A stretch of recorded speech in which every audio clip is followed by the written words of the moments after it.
When I was a kid growing up in Boston, Hagler was the middleweight champion of the world. You know, he was so disciplined. That was the thing that I always got out of watching him. Wasn't that he was so wild.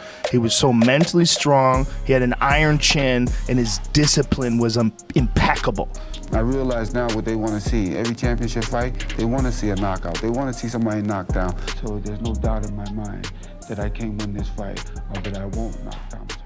He hit hard. Those 3 words don't even come close to describing what Marvelous Marvin Hagler went through in the ring. But here's what's wild. Even a man with arguably the greatest chin in boxing history, a guy who never got knocked out in 67 professional fights, admitted there were 3 fighters who hit him harder than anyone else. And when you hear who they are and what they did to him, you'll understand why Hagler's iron chin wasn't just a gift. It was a weapon he built through pain. Let's set the scene first. The 1980s middleweight division wasn't just competitive. It was a death row of knockout artists. Hagler didn't reign over a bunch of technical boxers dancing around the ring. He reigned over assassins, men who could end your night with one punch. The mental pressure alone of facing guys like John Mugabi, who had 26 knockouts in 26 fights, or Thomas Hearns, who retired Roberto Duran with a single shot, would break most fighters before they even stepped in the ring. But Hagler? He walked into that fire willingly because his entire fighting style was built on one brutal truth. He was going to get hit. Unlike defensive masters who make you miss, Hagler's defense was his offense. He'd slip and parry, sure, but to land his devastating southpaw jab and that crushing right hook, he had to walk through the danger zone. He had to enter the firing arc of the deadliest punchers on the planet. And when Hagler names 3 specific fighters as the hardest hitters he ever faced, he's not just talking about guys who were tough. He's talking about 3 completely different types of power that tested every single part of his legendary durability. Mugabi was pure mass, a wrecking ball that crushed everything in its path. Hearns was velocity, a lightning bolt that scrambled your brain before you even saw it coming. And Antuofermo? He was density, a brick wall that wore you down with every single exchange. Let's break down what each of these men did to the so-called indestructible Marvin Hagler.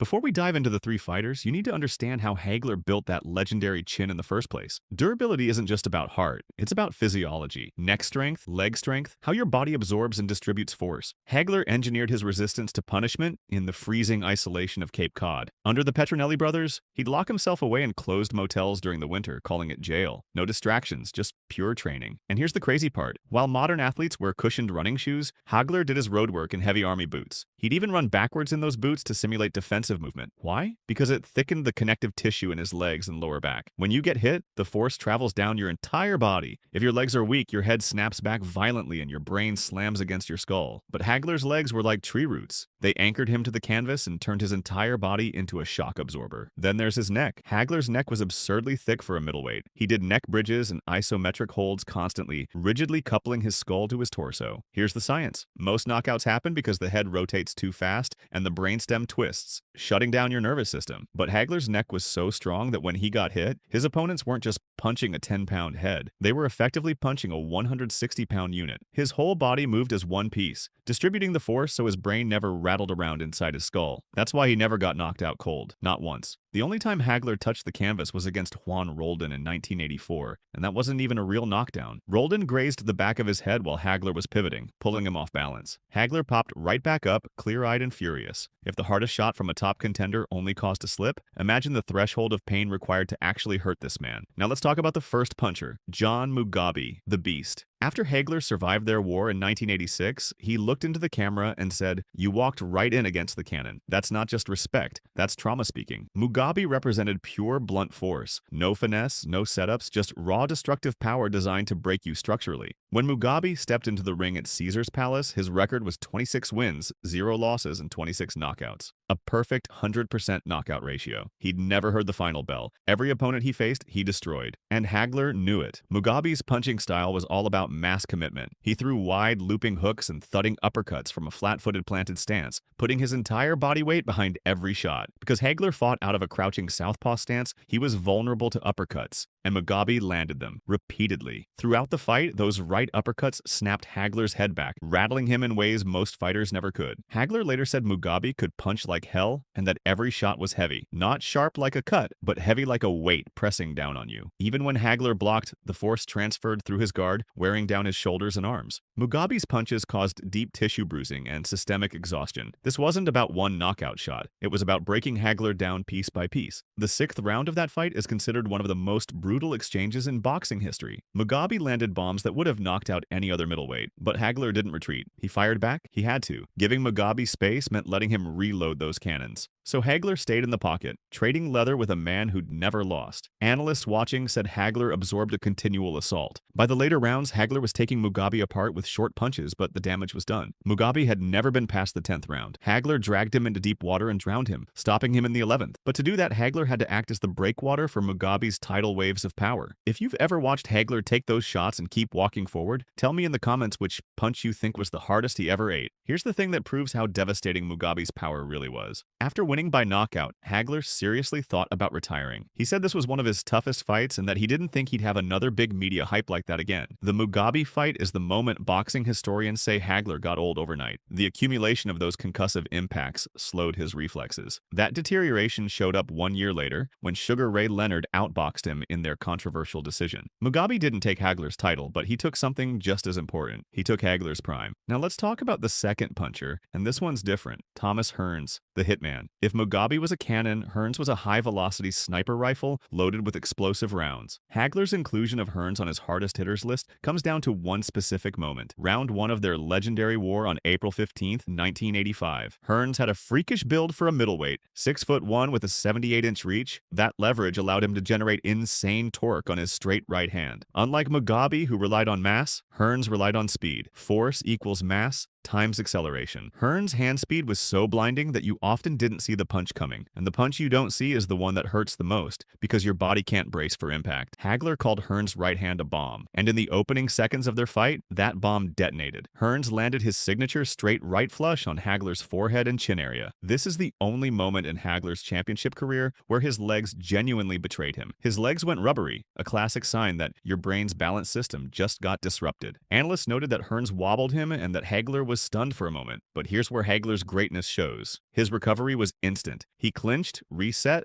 and went right back on the attack. And here's the crazy part. When Hearns landed his best shot, it was Hearns who suffered. The density of Hagler's skull was so extreme that Hearns broke his right hand on Hagler's head. Think about that. Hagler's head was harder than the bones of the hardest puncher in the division. Hagler's entire strategy against Hearns was dictated by respect for that power. He knew he couldn't box Hearns at range. Hearns' jab and straight right were too fast and too long. So Hagler turned it into a phone booth war. He fought like a bull, moving forward relentlessly to jam Hearns' arms and prevent him from getting full extension on his punches. But to get inside, Hagler had to walk through the death zone, that mid-range distance where Hearns was most lethal. The fact that Hagler survived that entry over and over is why Hearns ranks so high on his list. Hagler took the bomb to disarm the bomb maker, and Hearns didn't just hurt Hagler with power. The sharpness of his punches opened a severe gash on Hagler's forehead, turning the fight into a race against the ring doctor. Blood poured down Hagler's face, but he kept pressing forward. That cut is part of why Hearns earned his spot as one of the hardest hitters. He inflicted the most immediate visible damage to Hagler's face, creating a fight-ending threat that had nothing to do with knockouts. Sharp power snaps your head and cuts you open. Heavy power breaks you down over time. Hearns brought both. Now the third fighter on Hagler's list might surprise you. Vito Antuofermo. Vito wasn't a one-punch knockout artist. He wasn't a technical destroyer. He was a brawler, a grinder, a man who drowned you in pressure. But Hagler consistently names him alongside Mugabi and Hearns. Why? Because Antuofermo represented a completely different kind of punishment. Hagler described Antuofermo's punches as heavy, but not in the same way as Mugabi. This was dense power. When Antuofermo punched you, even if you blocked it, the force transferred through your guard. It felt like wearing a weight vest. His shots wore down your shoulders and arms with every exchange. Multiple people described fighting Vito as running into a brick wall. He was arguably the physically strongest man Hagler ever faced in the clinch. In their first fight in 1979, Antuofermo retained his title with a controversial draw. Hagler thought he won, but Antuofermo's relentless pressure swayed the judges. Antuofermo threw wide clubbing shots that struck with the side of the fist or wrist, creating a thudding impact that disrupted your breathing and rhythm. And here's the mental toll. Antuofermo would walk through Hagler's best punches, bleeding everywhere but never stopping. When you're a power puncher like Hagler and your opponent won't go down, you have to throw everything you've got on every single shot. That leads to rapid exhaustion, which is exactly what Antuofermo wanted. In their rematch in 1981, Hagler adapted. Instead of trying to outbrawl the brawler, he used his southpaw jabs to slice Antuofermo open and stopped him in the fourth round. But the memory of Antuofermo's heaviness stuck with Hagler. Antuofermo didn't give you the acute pain of a cut or the sudden shock of a knockout punch. He gave you systemic pain, the kind that aches in your bones for weeks after the fight. That's why Hagler never forgot him. Now here's something interesting. In some interviews, Hagler mentioned a fourth fighter, Eugene Hart, known as Cyclone. Hagler fought Hart back in 1976, years before he became champion. Hart was a legendary left hook artist from the Philadelphia Gym Wars. Hagler said Hart hit him with a punch that vibrated his ancestors, but Hart doesn't make the main list of Mugabi, Hearns, and Antuofermo. Why? Because Hart was a contender-level fight, not a championship war. Hart probably landed the single hardest unexpected punch Hagler took early in his career, a wake-up call that taught him what real power felt like. But Mugabi, Hearns, and Antuofermo delivered sustained career-altering punishment at the championship level. They're the ones who defined Hagler's legacy of durability. Let's put this in perspective with some numbers. Mugabi entered their fight with a 100% knockout ratio, 26 knockouts in 26 fights. Hearns had 34 knockouts and 40 wins. Both were certified destroyers. Antuofermo had 21 knockouts, a lower ratio because his game wasn't about one-punch power. It was about breaking your will over 12 rounds. These three men represent the complete spectrum of punching power, velocity, mass, and density, and Hagler absorbed the absolute peak of all three dimensions without ever losing consciousness. Here's what makes Hagler's chin truly special. It wasn't passive, it was an active weapon. Against Hearns, his chin broke the opponent's hand. Against Mugabi, his chin broke the opponent's will by proving that even the beast's best shots couldn't finish him. Against Antuofermo, his chin allowed him to survive a brutal brawl long enough to find the technical solution. Hagler's iron chin forced his opponents to realize that no matter what they threw at him, he wasn't going down, and that realization broke them mentally. The psychological warfare was just as important as the physical durability. Imagine being Mugabi, landing your biggest uppercuts, the same shots that knocked out 26 straight opponents, and watching Hagler just shake his head and keep coming. Imagine being Hearns, landing the straight right hand that retired legends, and seeing Hagler's legs wobble for just a second before he clinches and comes back harder. That's demoralizing. It's not just about surviving punches, it's about making your opponent doubt their most dangerous weapon. Hagler weaponized his chin to destroy his opponent's confidence, turning defense into psychological offense. Think about what it took to build that kind of durability. The isolation training in Cape Cod, the road work in army boots, the neck bridges and isometric holds. Hagler turned his body into a fortress, specifically designed to absorb punishment, and then he tested that fortress against the three most dangerous punchers of his era. Each one brought a different type of hell. Mugabi brought systemic exhaustion that aged him overnight. Hearns brought explosive velocity that wobbled his legs for the only time in his career. Antuofermo brought grinding pressure that forced him into a war of attrition, and Hagler survived all three. The crazy thing is, Hagler only slipped once in his entire career, and it was against Juan Roldan, a fighter who doesn't even make his hardest hitters list. That tells you everything. The threshold of power required to actually hurt Hagler was so absurdly high that even top contenders couldn't reach it. Only three men ever truly tested him: the Cannon, the Hitman, and the immovable object. Mugabi, Hearns, and Antuofermo. Three fighters who represented three dimensions of physical force. Hagler's legacy isn't just about the fights he won. It's about the punishment he absorbed and kept moving forward through. When you watch footage of those fights today, you see a man who refused to accept that pain could stop him. Mugabi landed uppercuts that would have knocked out anyone else. Hearns landed the right hand that wobbles champions. Antuofermo delivered 12 rounds of grinding pressure that broke lesser men, and Hagler walked through all of it. His chin wasn't just iron, it was the foundation of his greatness. So when people debate the greatest middleweights of all time, remember this. Hagler's greatness wasn't just in his offense, it was in his ability to take the absolute best shots from the absolute best punchers and refuse to fall. Mugabi took his prime. Hearns wobbled his legs. Antuofermo forced him into brutal wars, but none of them took his consciousness. None of them stopped him. And that's why Marvelous Marvin Hagler stands alone as one of the most durable champions in boxing history. His legacy is written not just in the punches he threw, but in the thunder he withstood. Which fighter do you think today could survive wars with all three of these punchers and still remain champion? Drop your thoughts in the comments, and if you want more deep dives into boxing legends, make sure you're subscribed because we're just getting started.